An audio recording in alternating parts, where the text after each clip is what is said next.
Former U.S. President Donald Trump spoke to members of the media aboard Air Force One, offering remarks on several major international issues, including Venezuela, Colombia, Greenland, and Cuba. The comments come at a time when global politics are increasingly tense and as Trump remains a central figure in U.S. political discourse. Speaking in an informal but controlled setting, Trump shared his views on regional stability, U.S. influence abroad, and America's strategic priorities. In this video, we break down Trump's full remarks, provide context behind each topic, and examine why these comments matter in today's geopolitical landscape. Trump on Venezuela. Trump began by addressing the situation in Venezuela, criticizing the country's leadership and ongoing political and economic instability. He reiterated his long-standing position that the Venezuelan government has mismanaged the country's vast natural resources, leading to economic collapse, widespread poverty, and mass migration. Trump emphasized that during his administration, the United States pursued a policy of maximum pressure, including sanctions aimed at forcing political change. According to Trump, strong economic and diplomatic pressure remains the most effective way to deal with governments he considers hostile to democratic values. He argued that easing pressure too soon only strengthens regimes that, in his words, do not respect their own people. Trump also referenced the impact of Venezuela's crisis on the broader region, noting how instability has contributed to migration challenges across Latin America and into the United States. Remarks on Colombia.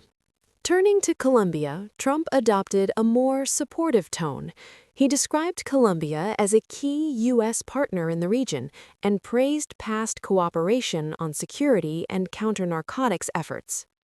Trump highlighted Colombia's role in combating drug trafficking and organized crime, calling it an essential ally in maintaining regional stability. He stressed the importance of strong bilateral relationships and said the U.S. should continue backing governments that work closely with Washington on shared security goals.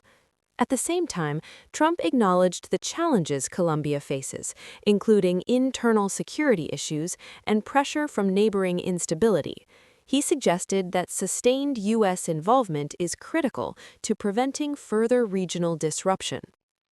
Trump on Greenland. One of the most notable moments came when Trump spoke about Greenland, revisiting a topic that gained international attention during his presidency.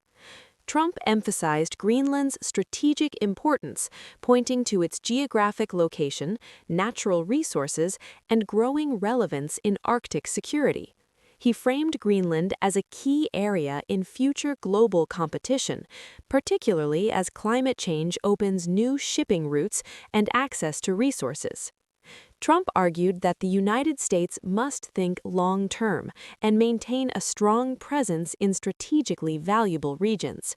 While he did not outline specific policy proposals, his remarks reflected his broader worldview that economic, military, and geographic leverage are central to national power.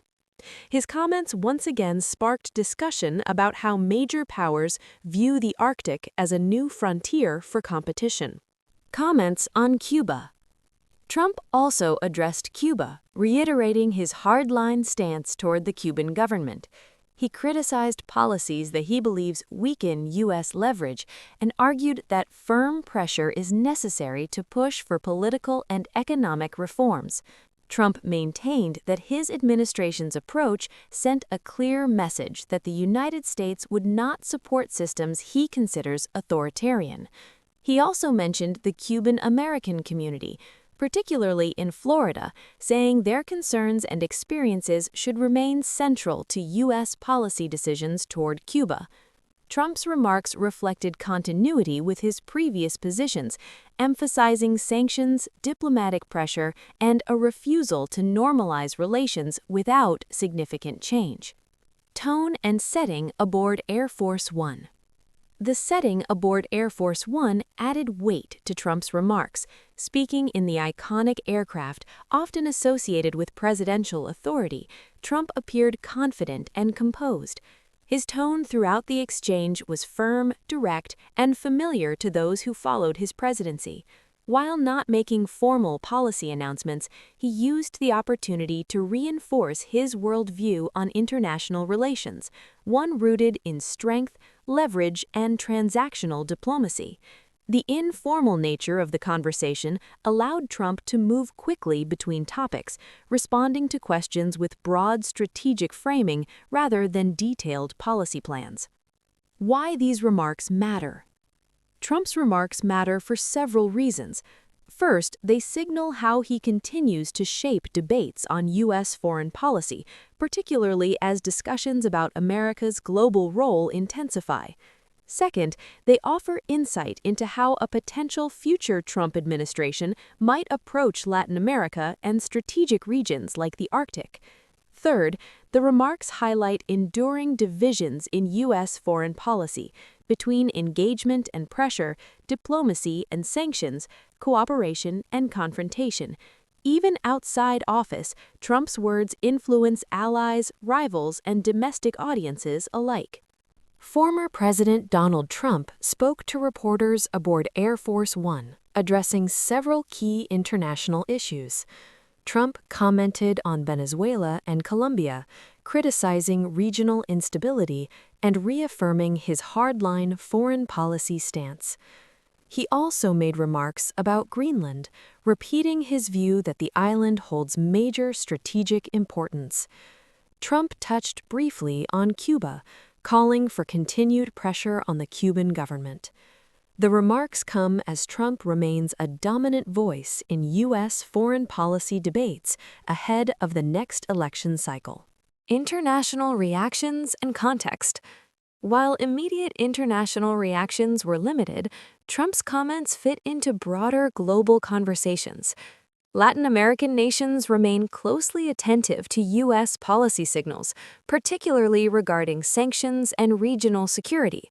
Meanwhile, Arctic nations continue to monitor statements about Greenland and Arctic strategy as competition in the region quietly intensifies. Trump's remarks also come amid shifting global alignments, where economic pressure, military positioning, and strategic geography are once again central to international politics. Conclusion. Speaking aboard Air Force One, Donald Trump used the moment to restate his views on Venezuela, Colombia, Greenland, and Cuba, issues that reflect his broader foreign policy philosophy. His remarks emphasized strength, strategic positioning, and pressure over compromise. Whether one agrees or disagrees, the comments underscore Trump's continued influence on global policy debates and highlight the enduring importance of these regions to U.S. strategic interests.